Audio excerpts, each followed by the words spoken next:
Okay, so Elaine will now introduce. Hang on. Hi, Elaine. Hi. Hi, Elaine. I'm Elaine. Welcome to GAAC. I'm here to introduce our speaker tonight, Dwight Lanpher. When he's not busy being the first trombone in the Bar Harbor Town Band, he travels all over New England and Eastern Canada, visiting astronomy clubs and going to their star parties when he can. And meetings. Starting, that's what I meant, astronomy club meetings and star parties, and acting as a liaison for clubs all over Maine, New Hampshire, and Massachusetts, including GAAC. And when he's not busy doing that, he heads his own electrical engineering firm. So tonight he's here to talk to us about new astronomy tech. Let's all.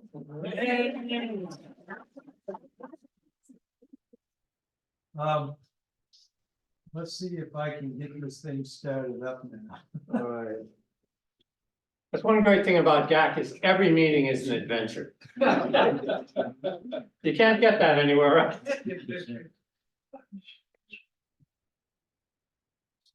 Yeah, you can share your screen. That looks like that's gonna work. And You're on the GAAC list, sir. this is about 5 miles from my home in Northeast Harbor, Maine. Beautiful. Ah, good. Looks like we got it. I was hoping Mario was gonna be here tonight because Mario basically hates all these electronic health laws that we're going to talk about. Moi aussi. Yeah, Me too. All I right, too. well, good. He's eloquently against. I get to explain why. All right, let's go to the next slide here. I'm going to talk about why I purchased an electronic telescope.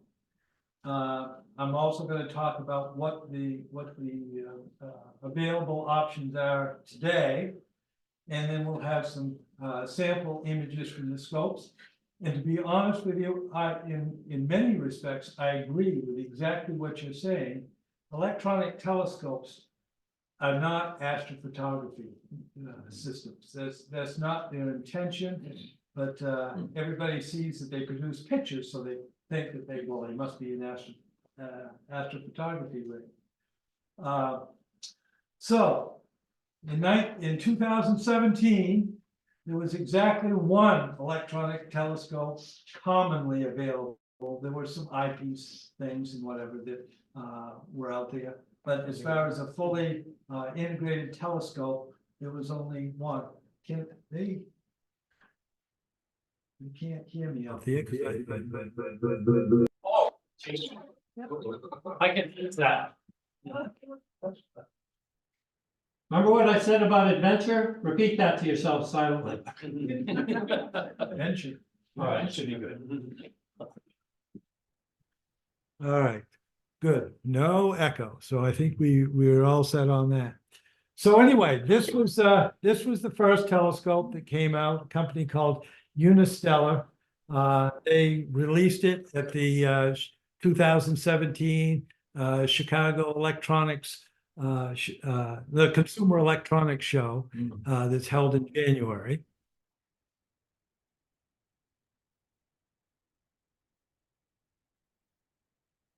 And then the next year, whoops, caught up here.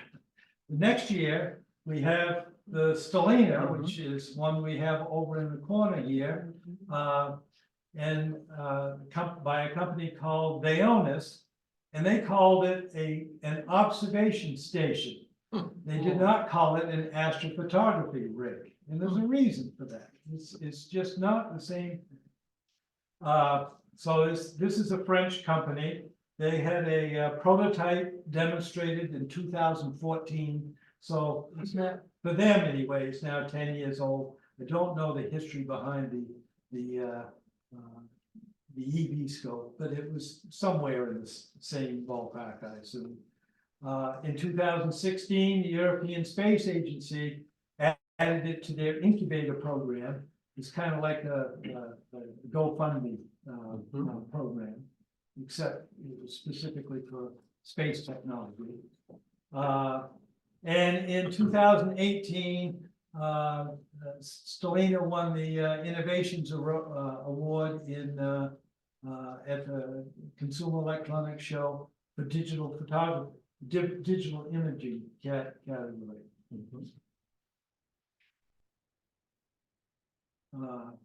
Then in the spring of 2020, I should add in that I've looked at these things and I thought, well, they're kind of interesting, but I have a 12-inch Meade, same as a Schmidt Cassegrain, advanced cone-free optics. Then I had some solar telescopes, and I have a Teleview telescope, and so I have a bunch of conventional telescopes. But and so, like I said, I looked at these electronic telescopes, and I thought, well, those are kind of interesting, but they were a lot of dollars. No doubt about it. But in 2020, we had a little outbreak of COVID. And one of my favorite things to do is public outreach. I'm from the area where the Acadian Night Sky Festival was held. I'm the fellow who was responsible for inviting all the astronomers to come. That was how I got started traveling around to all the clubs, was to invite people to come to the Acadian Night Sky Festival. And I had such a good time, and I knew I was going to retire in a few years. I figured, well, this will be a good thing to do during retirement. Both the Unistellar EV scope and the Bayona Stellina were $4,000 a piece. That's a big chunk to swallow. There's a lot of popcorn. But I figured if I was going to do public outreach, this was the way to go, because you could do it without having somebody actually have to go up to the telescope and put their eye to an eyepiece, leaving a cloud of their respiration around the telescope that the next person's going to breathe in. And plus you have the touching of the focus knob and whatever, so there's potential for fomite transmission of the COVID virus. So all those things were an issue. And I had a choice. I could go with the EV scope, or I could go with the Stellina. Stellina does not have an eyepiece. The only way you can see Stellina is to use an iPad or a smartphone or an Android tablet. It's both Android and iOS compatible. Doesn't matter what product you have. Does not work with computers though. So anyway, so I ended up choosing the Bayona Stellina purely because it didn't have an eyepiece. And I have spoken with people, one fellow in Southern Maine astronomers, Craig Snap, who in not too long ago purchased an EV scope too, and he got his with an eyepiece, and he said, you know, if I had it to do over again, I wouldn't spend the extra money for the eyepiece, because he said I never use it. It's not what the scope was intended to do. It was intended to share images with people over an electronic format. I did give some serious consideration to doing an astrophotography rig. This is Southern Maine Astronomers electronically assisted astronomy scope. And if you notice at the top, there's a full-blown computer up there. There are automatic focusers and temperature compensators and all kinds of junk on the back of the thing. That basically is a $4,000 setup that you're looking at. It's about the same price as what I paid for the Stellina. I don't have any experience in astrophotography.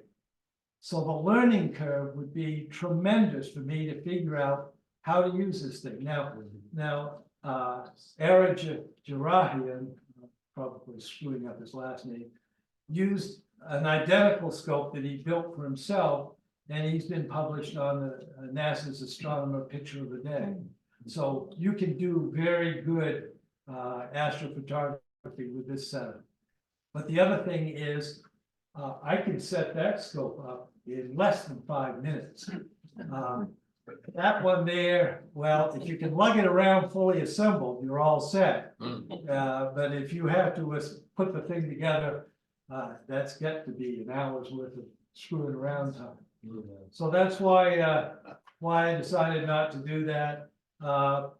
The other thing is they do use it at their rain or shine events that they hold in Brunswick.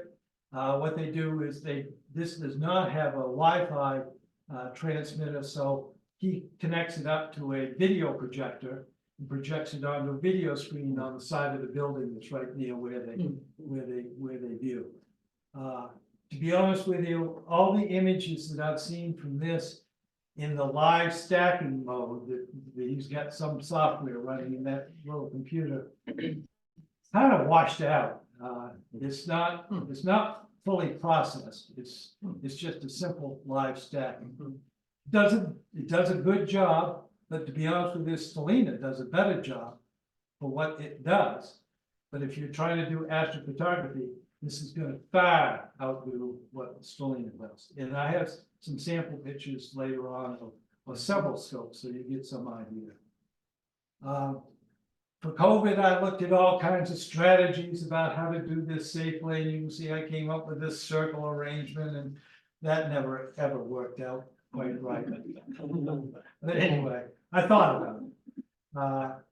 Initially, when I got the scope, I had to do some practicing to figure out how to run the thing.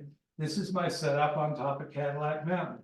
And this is literally a 10-minute setup to get to this position. That's one of the things that the electronic telescopes do really well is the setup time, because it's all packaged. If any of you have ever had kind of an all-in-one stereo system at home, you know the difference between that and a component stereo system. It takes a lot of time to assemble all the parts and pieces for a component stereo system. Unfortunately, you only have to do it a few times, hopefully. Ultimately, my goal was to, once COVID had passed and we were able to go back to normal viewing, I wanted to set up my 12-inch Meade, and I wanted to set up Stellina with the iPad, so that I could like image an object, let's say the Lagoon Nebula. I can image, and you can get a nice color picture of the Lagoon Nebula with some detail in it. Not as much as you'd see in an astrophotography setup, but you get a good idea of what it's supposed to look like. My theory was that if somebody standing in line sees that, then when they go to look in the real telescope, they'll be able to figure out some of the things that they wouldn't understand if they were just looking at it raw. So that's that was my other goal. I haven't had a chance to play with that yet. The Acadia Night Sky Festival is no more, and I'm still working on that part. This was my first star party in October of 2020. The Down East Coastal Conservancy at the Reversing Falls. I did a star tour with Charlie Sawyer over there on the left. He's the president of Down East Amateur Astronomers. He's been doing astronomy since he was like 9 years old. So he knows the name of virtually every star in the sky that you can see. And I will never get to that point. I started too late. But give him a laser pointer and let him go. And he's just a wild man going with the sky. Everybody loves to hear Charlie talk. What I was doing, I was running Stellina. I knew what Charlie's program was going to be, and I would aim the telescope at an object that I knew he was going to get to. And so when eventually he would get to that object, and then what we'd do is we'd point out at the iPad on in the back there. It's a 12.9-inch iPad. It's that one right there. So people could see in detail what was being pointed at in the sky. Now, the other neat thing about electronic telescopes is they work with smartphones and tablets. And so most people nowadays are carrying a smartphone with them. In that crowd there of about 30 people, I had 4 people go online, download the app that talks with Stellina, and then they were able to follow along with the imaging that Stellina was doing on the iPad. They were able to do it on their phones. They could save the image and take it home with them. Mhm. Now, that's something that you can't do with a regular telescope. Is there a limit to how many people can? 10. It can make 10 connections. Hmm. I've never yet run into a crowd with that many phones. I did have an occasion where I was setting up on a mountaintop up in western Maine. I can't remember the name up there. But the crowd, there was like 150 people, and there was at least a half a dozen cell phones going. And I was setting up, and I hadn't set up my control iPad. So somebody got online and they were immediately in control of my telescope. And I had to make them all shut down so I could, get control back again. So fun things like that. For the last 3 years, I've been doing star tours in a local campground, high-end campground. They pay me to come and do these star tours. And so, again, what I would do is I would do the star tour, the constellation tour with a green laser pointer. Previously, I would set the telescope to start imaging an object. And the telescope, one of the other nice things is it's autonomous. Once it's been initialized at the beginning of the evening, then all you have to do is tell it what you want it to look at. And it automatically finds it, focuses, zeroes in, and then starts imaging. And we'll talk about that in just a second here.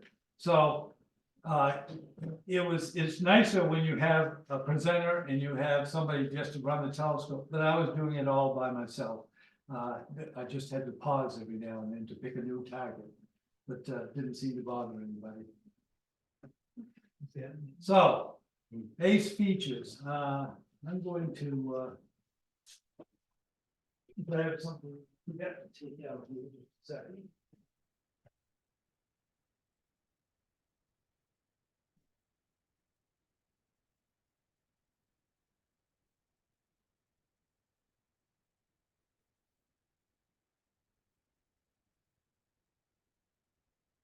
So, what does Stellina do? And just about all the electronic telescopes do most of the same things. There's a few things that are left out. Because it's a refractor, it autofocuses the unistellar EV scope. You have to manually focus it, but that's not that big a deal, I don't think. Stellina has temperature and humidity sensors built in. When the conditions are right, it automatically turns on the dew heater so that frost will not, or dew will not appear on the lens. It's a big deal. It does stacking of the images. So what Stellina by default, what it does, it takes a 10-second image, then it takes another 10-second image, stacks and processes them. Takes another 10-second image, stacks and processes those. It'll go as long as you want to let it go. So it keeps getting better. Every time you double the number of images, the noise goes down by 50%. So you keep getting better and better images. But it takes longer and longer to get there. So for my star tours, most of the time within 5 to 10 minutes, I could get a decent image. But if I really wanted to get a nice image for somebody who's thinking they're doing astrophotography, you got to wait an hour. You may wait 2 hours easily to get a really, really good image. And I've got some of those coming up here. This particular scope, because it's alt azimuth, it has mechanical field derotation. I think it's actually spinning the sensor inside somehow. All the other telescopes on the market that I'm aware of do a mathematical transformation where it rotates all the pixels The problem with that is you start splitting pixels when you do small incremental rotations. So Stellina gets a little bit higher points for clarity because of the mechanical derotation. And as I said before, you've got ad hoc Wi-Fi network with up to 10 devices, iOS and Android.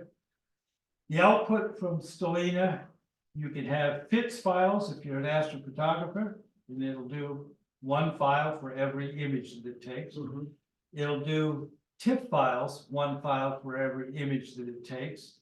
So that if there's a couple of programs that allow you to do stack and do some simple manipulation of TIFF images that aren't as elaborate as FITS images, but you don't have to learn how to run Pixel Insight and Photoshop and all those things to get all the stuff out of it. And then the standard output that gets transmitted to every phone is just a JPEG. 5-hour battery life. Now, I just told you that it's got mechanical field rotation. It obviously has to track to when you want to take pictures. It's got dew heaters. It's got a full-blown computer. It's got a Wi-Fi transmitter. It's got a 5-hour life on the standard internal battery that you put in. This is it. It can run for 5 hours on that one battery. And there is a jack inside that you can plug an external battery in, and so that you can get unlimited amount of time depending on how much battery you want to plug in. Does the dew heater hit that a lot, or? I have not noticed any difference. I have personally run it as long as 4 hours. And one night was really cold. So maybe I lost an hour because of the dew heater. I don't know. But I basically shut down at that point anyway. I got tired. I wanted to go home. I'm not an astrophotographer. I don't have endless patience. Software enhancements. This is where electronic telescopes really excel. This was a feature that was added about 1.5 years, 2 years after I bought it. If the temperature goes down, it used to just give you a warning. But they improved the software, so what it would actually do is stop the image processing. It would refocus the lens to get all the stars back in as tight a focus as possible, and then it would take up from where it left off. That's a heck of a feature. That's like a national photography rig that has automatic temperature compensation focusing built in. This one always amuses people. This thing shuts down if it starts raining. I think it sees the raindrops on the lens, and it knows, and it automatically closes up. It has what's called an IP53 rating, which is an angle of rain at such and such a degrees, and won't let anything in any bigger than a certain size. It's basically rainproof. It's not waterproof, but it's rainproof. You can also, with the Singularity program, which is the control program that runs it, you can pre-program a whole night's imaging.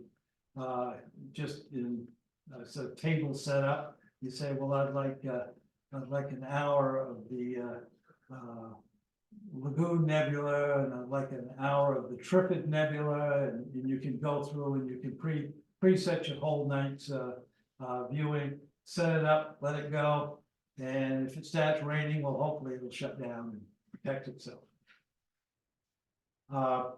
This is, I believe, at this point in time, an exclusive Vaonis feature.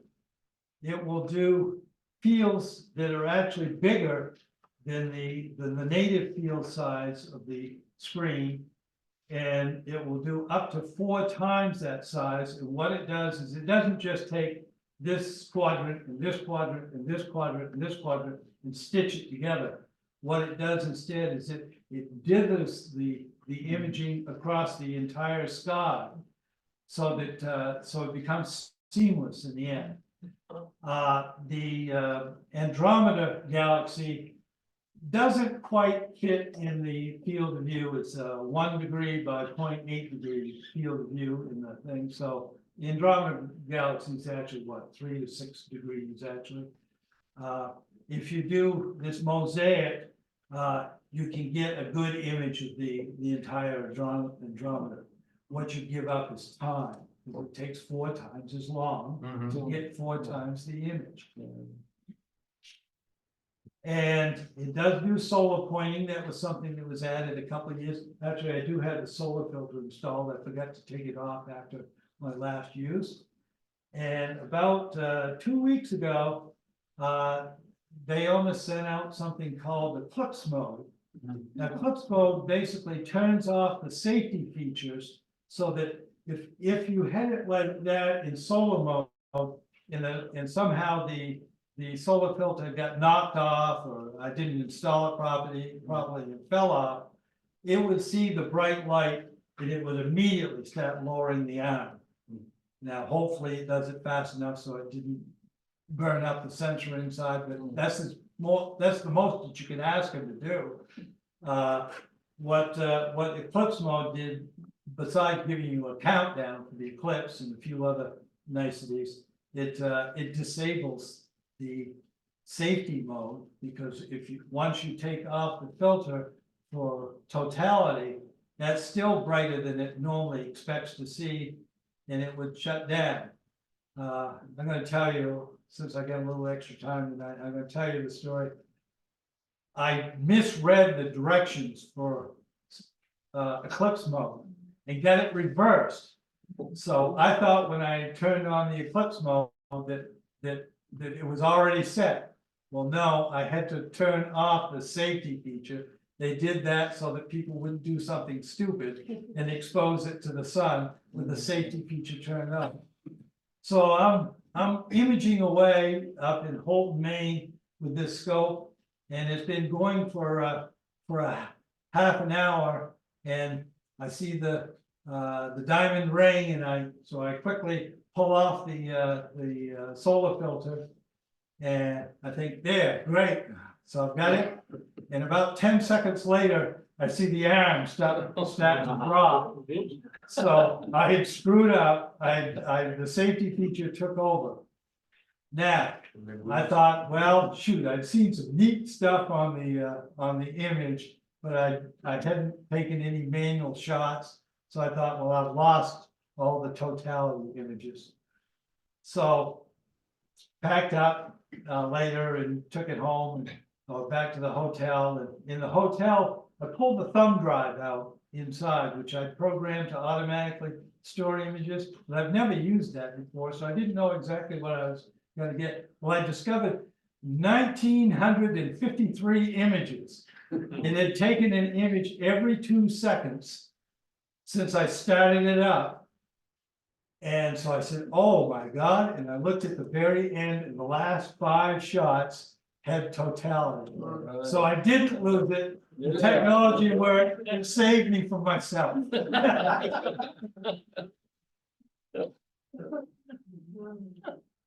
All right. So that's my focus on Stellina and why I bought Stellina. And now we'll talk about what else is available out there.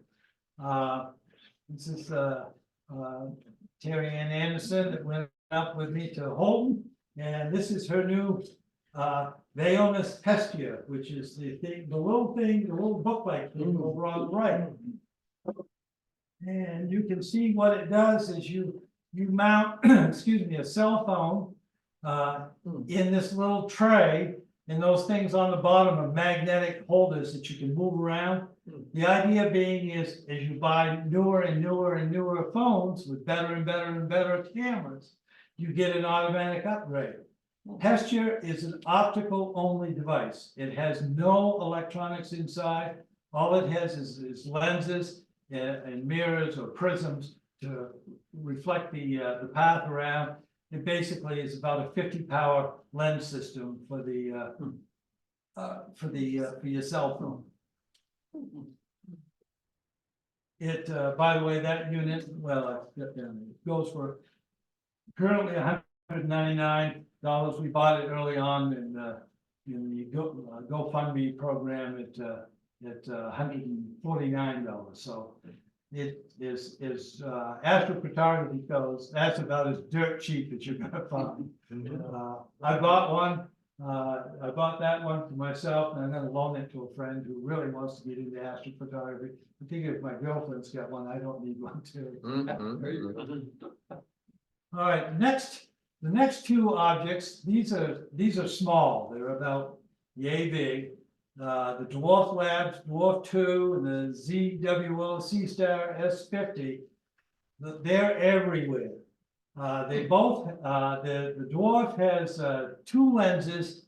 I believe they're both, one is 24 millimeter, the other one looks a little smaller than that, so it has a wide field and it has a telescopic lens as well. The C-Star is a 50 millimeter lens, so it's got quite a bit more lens capacity.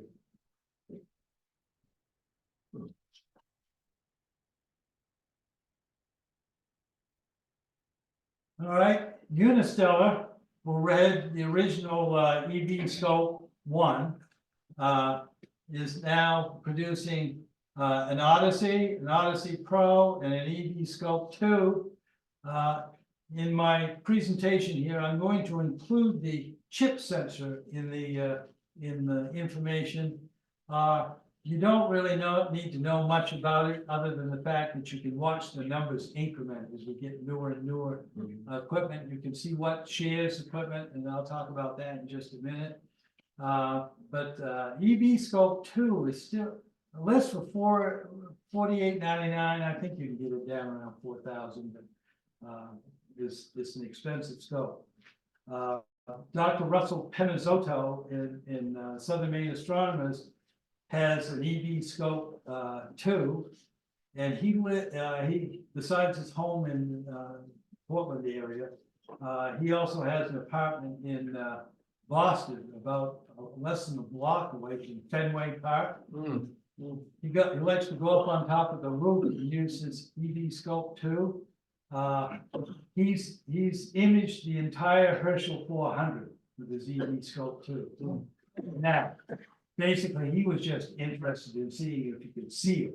So some of those are fake fuzzy nothings, I'm sure, but the fact that you can do that at all is amazing. Creamsicle colored sky. Yeah. Yeah.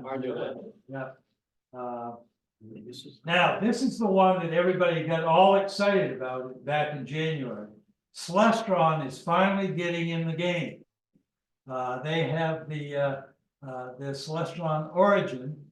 They started out at $4,800, and they quickly realized they kind of missed their mark because they weren't selling it, and they dropped it down to be comparable to everybody else's. They're a little late to the game, and they got some issues. One of the things that they have is they're using in the Sony IMX 178 LQJ. Now, the Stellina uses a Sony IMX 178. It's an earlier version of the chip. So this one obviously is a newer version. It has more features. It has one thing, it has way more sensitivity, so it can see much darker objects. But it's part of the same family. It has the same pixel resolution as what I have in the Stellina. In other words, 6.3 megapixels. I'm going to show you some scopes that have more than that in a moment here. Come on, there we go. Oh, I see. I skipped something here.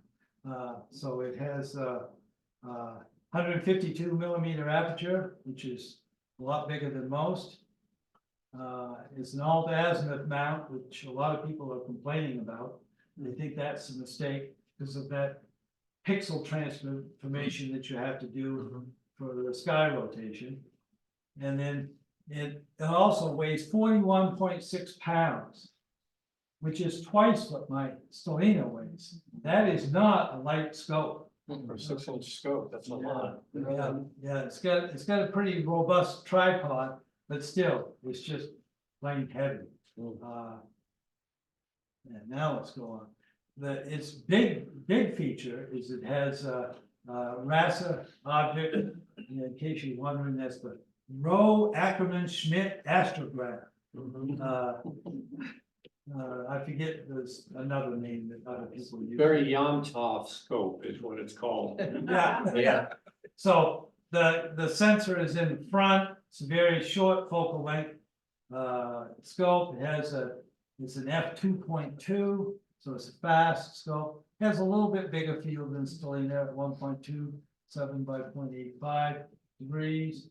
And it has a 1.48 arc second pixel resolution, which is really good.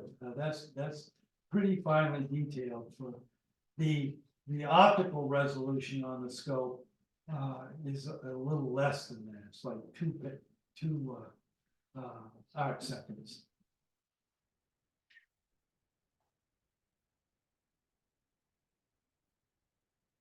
And it also has Celestron's typical Stavrite coating, so that it has good transfer through transmission through the scope. And you have in this scope, you have either autofocus or manual control, which is something that the original unistellar scopes did not have. Now, as I said a moment ago, it's based on 10-year-old Sony IMX-178 chip family.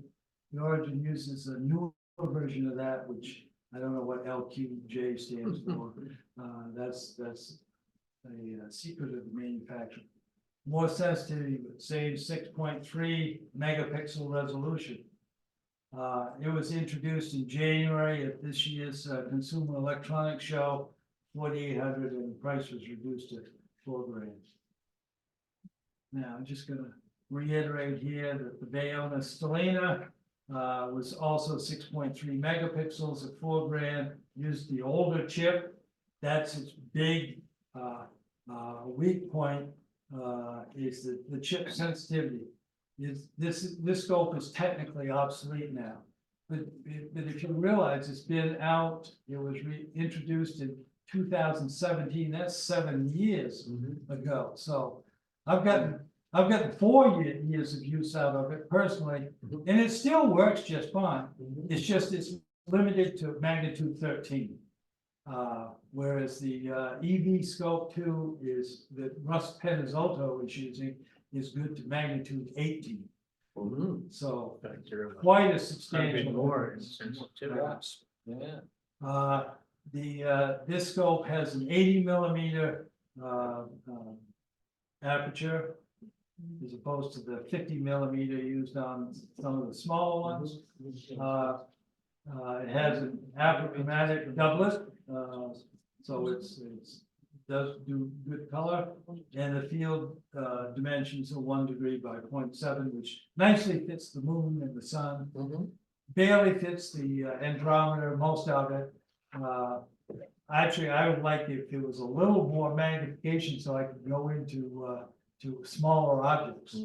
There's an awful lot of small galaxies out there that is a limitation. And mechanical, it has autofocus and mechanical field derotator. So those are the key features of Stellina. I don't think it's for sale now, or you may be able to find it on a few retailer websites, maybe marked down. Vaonis has come out with a new Vespera about 3 years ago. There's 2 megapixels. It was $14.99. You see that the chip number has incremented quite a bit. Then last year they came out with the Vespera 2 with more megapixels, fancier chip. They only marked the price up another $100. And then in May of last year, or excuse me, in June of last year, they introduced their Vespera Pro. They pre-announced it. is supposed to be available in May of this year. I have ordered one. So that's going to replace my Stellina. I'm not sure what I'm gonna do with Stellina yet. But you can see that we've gone from 6.3 to 12.5 megapixels. And again, you can see the chip sequence number has gone up. You can't tell that much by the chip number, but you can infer that, you know, bigger numbers, more modern, probably has some extra doodads in it. One thing that's unique about the Vespera series is it uses a quadruplet lens with lanthanum glass, and it claims to have zero distortion, zero chromatic aberration, and zero astigmatism. Now, I suspect that's a little bit of exaggeration, but I suspect that those numbers are so low that it's probably insignificant.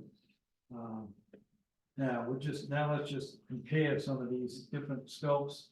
The aperture, obviously the Celestron Origin at 152 millimeters wins on that.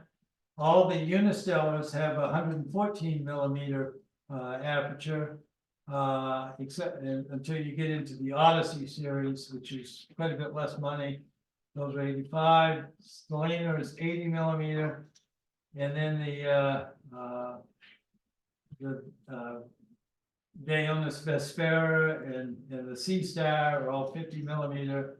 The Hestia is that little guy over there. That's really 30 millimeter. And the Dwarf Labs with the 24 millimeter is pretty tiny. Megapixel resolution, again, you can see the difference in the megapixels there. Vespera wins on that one with 12.5. And the Celestron Origin is still at 6.4, or sometimes you see it 6.3. That's kind of in the middle of the stack. And these other units that are down at the bottom, like the Sea Star and the original Daeonis Vespera that came out, like I said, 3, maybe 4 years ago, are only 2 megapixels. Megapixels is not everything to astronomy. Obviously, it makes a difference how good the interpretation of colors, and contrast, and whatever. I'm only offering this up as just a kind of a gross indication of some of the capabilities of the optics. And then you have the weight. These are in kilograms. Origins at 18.9. I'm not real happy about lugging around the Daeonis Stellina, to be honest with you. And I'm looking forward to the Daeonis Vespera Pro at 5 kilograms. So that'll make life a lot easier. And it's a smaller unit. So if I want to take it on a trip and do eclipse chasing someplace else using an airplane, it won't be any big deal to carry that. This one's a little, you will just barely qualify for overhead luggage, but I wouldn't want to do it, so. All right, we're getting to the end here now. Let's look at some sample images. This is an image that came from the Dwarf 2 of the Orion Nebula.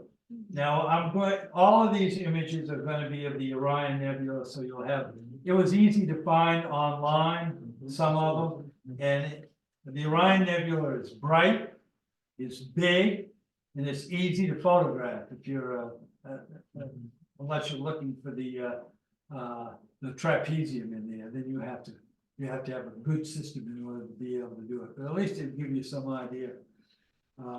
So that's the Dwarf 2.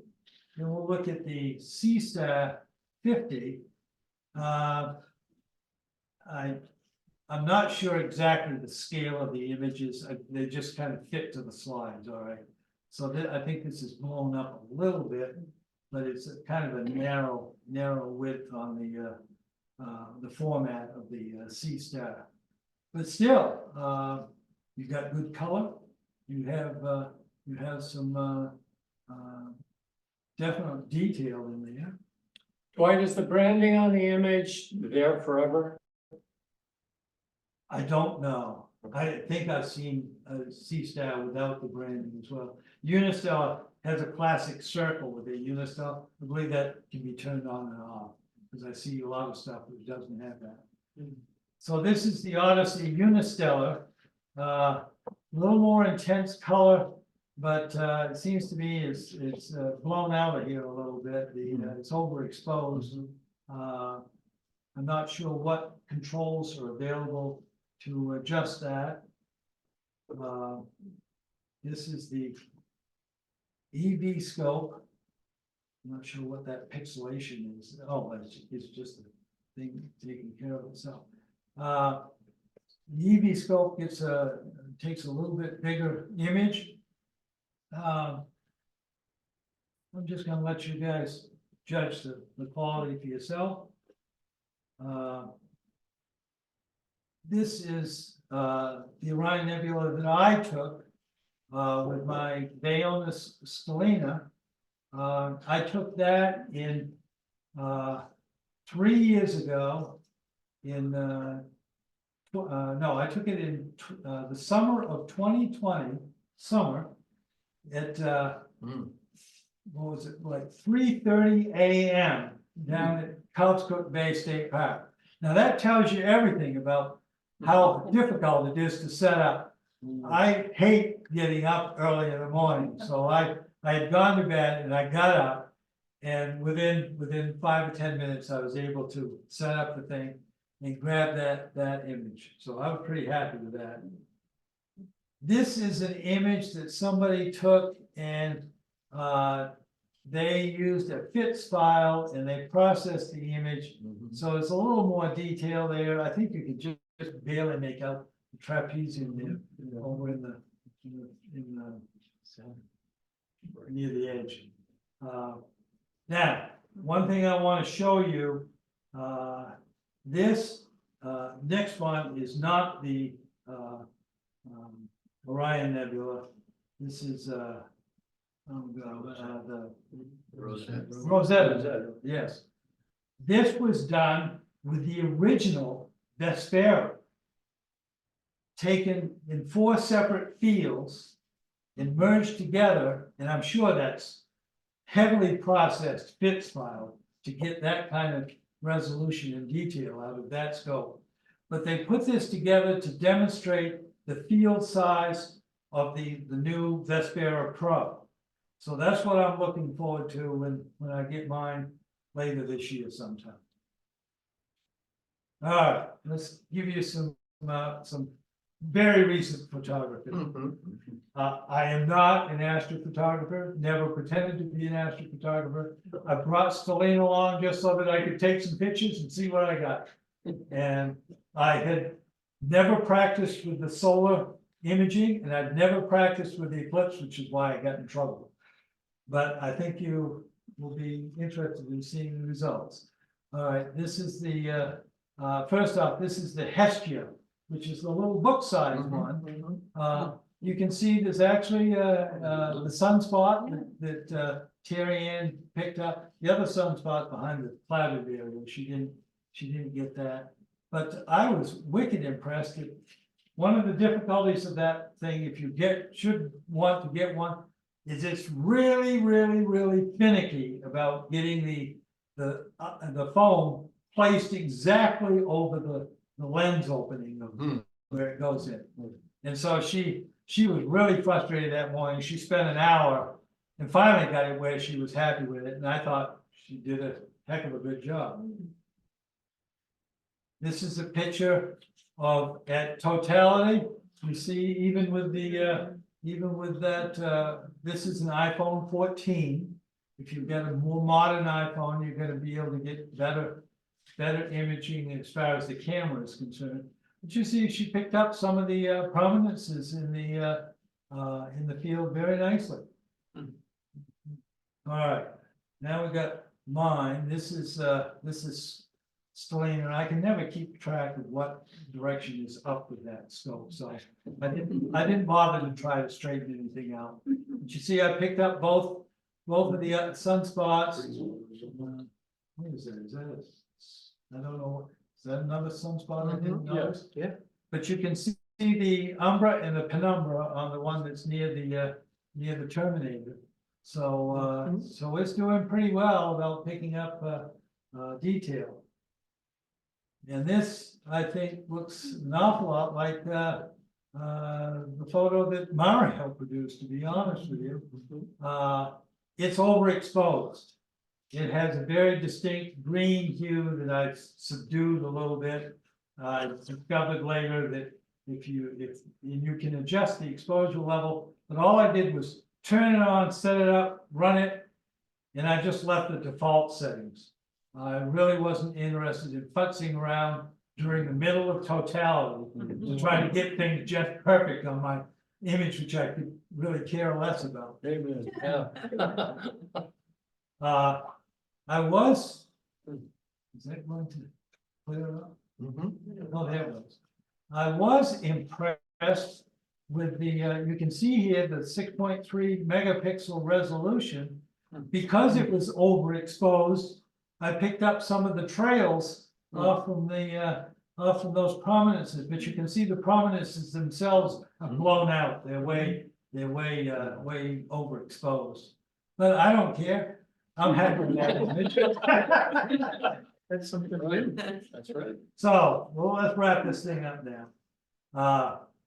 I've noticed in all the emails that are going around to the clubs, there's a tremendous amount of interest for acquiring electronic telescopes. I've read email from dozens of clubs that have acquired these things. So, and at $500 for C-Star, you don't have to go buy a department store telescope. So consequently, you know, even the general public with a little bit of spare cash can afford to get a scope that will perform better than they'll get with anything. They'd have to spend a lot more money in other words to get something significantly better. I think that the ZWO C-Star is the one that is driving this because that's where the price really dropped out of sight. Because prior to that, these scopes were going $1,500, $2,000. He came out with this $500 one, and actually the dwarf came out just a little bit before, but I don't see that advertised very much. So, anyway.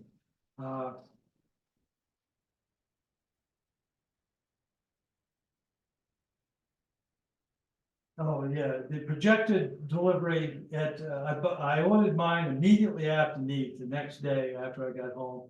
And the projected delivery was in August. I didn't actually get it in November. They were deluged with orders. And I got one of the early ones because I ordered it the next day. Clubs have been using them for public outreach, just the same way that I've been using. You can put them up and people can see colors and they can see detail that they're not going to see necessarily in the scope. I hope that they're using the same strategy I propose, is that it'll allow them to see more at the eyepiece. And I've noticed that there's a lot more people that are interested in astronomy, especially teenagers who love all the electronics. You know, if they can do it on their iPhone, they're ecstatic. So, and I'll stress this: there will always be an aesthetic for viewing visually at the eyepiece. And I'm an audiophile, and I like to compare it to hearing the air in an LP vinyl record, as opposed to a compressed MP3. They're not the same. They're just not the same. And the same is true. You go look at the detail on an iPad. Yes, there's the structural detail there, but the real fine stuff is not there, that you sometimes will pick up in the telescope, in an optical telescope. You're not going to see the deep colors of nebulae or rich detail of structure using a 14-inch dot. It just your eye is not sensitive enough.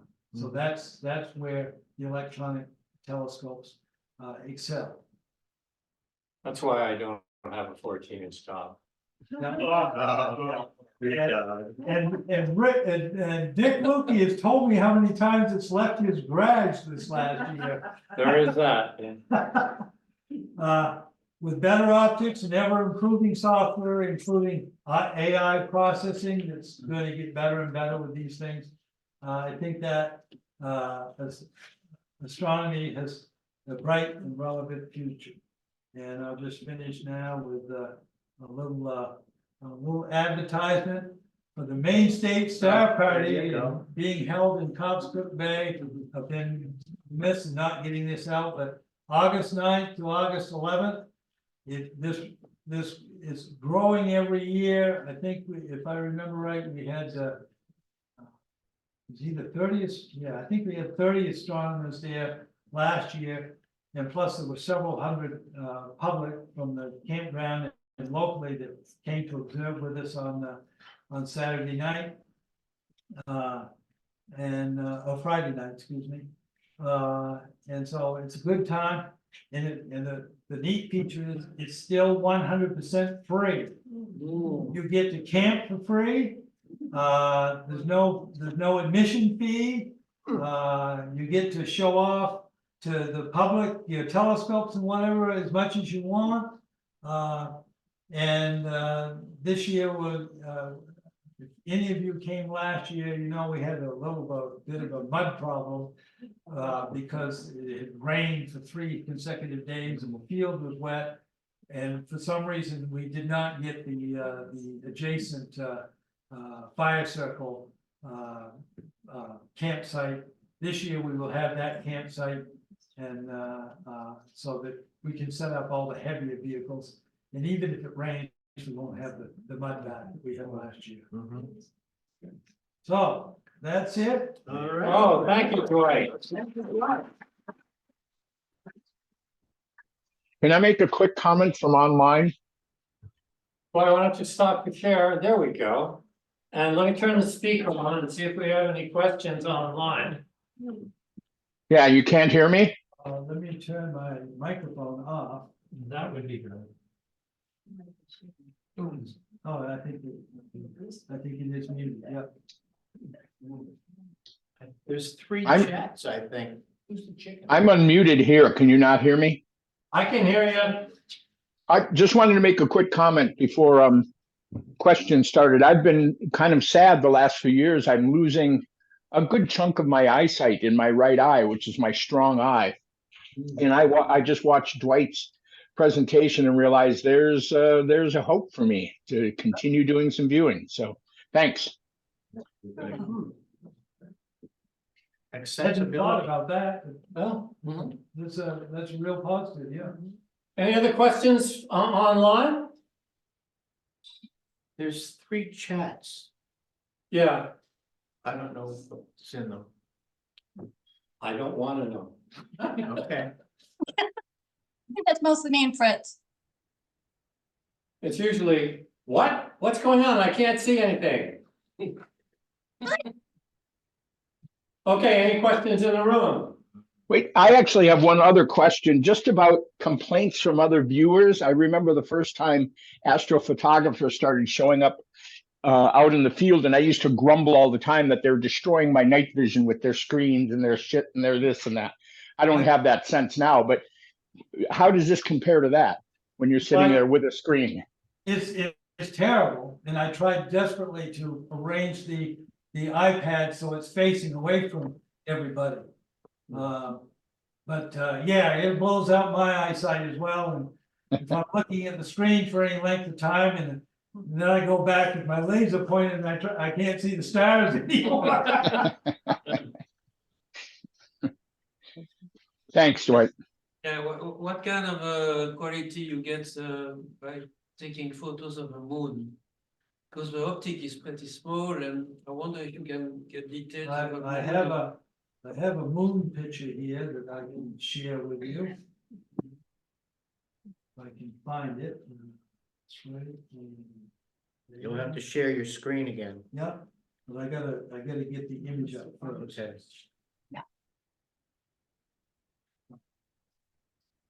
Moon.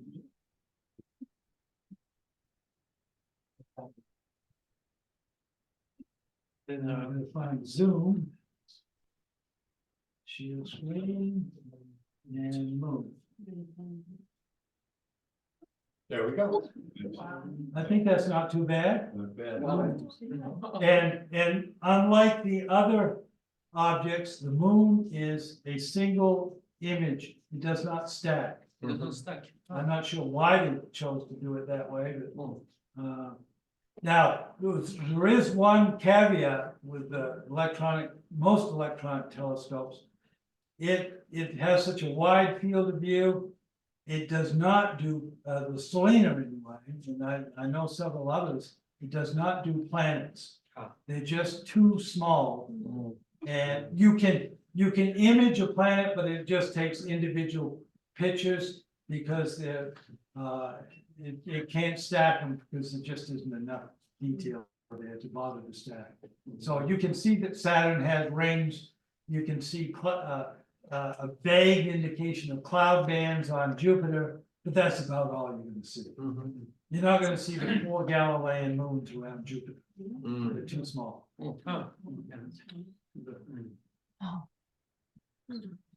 So can people come up and look at and touch your stuff here and have you explain how it works to them and Well, maybe not touch, but. you can look at it.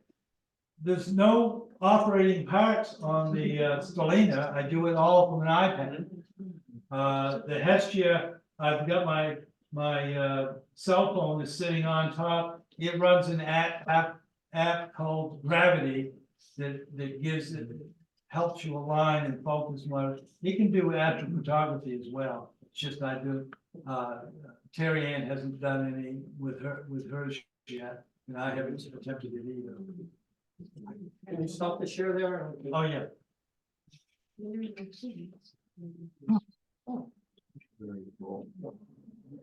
Okay, folks, we're gonna shut the door. Thanks for coming, online folks. Thank you very much for Bye. listening, as always. That was really interesting. Thank you. Thanks for everything. Miss you all. See you next time, friends.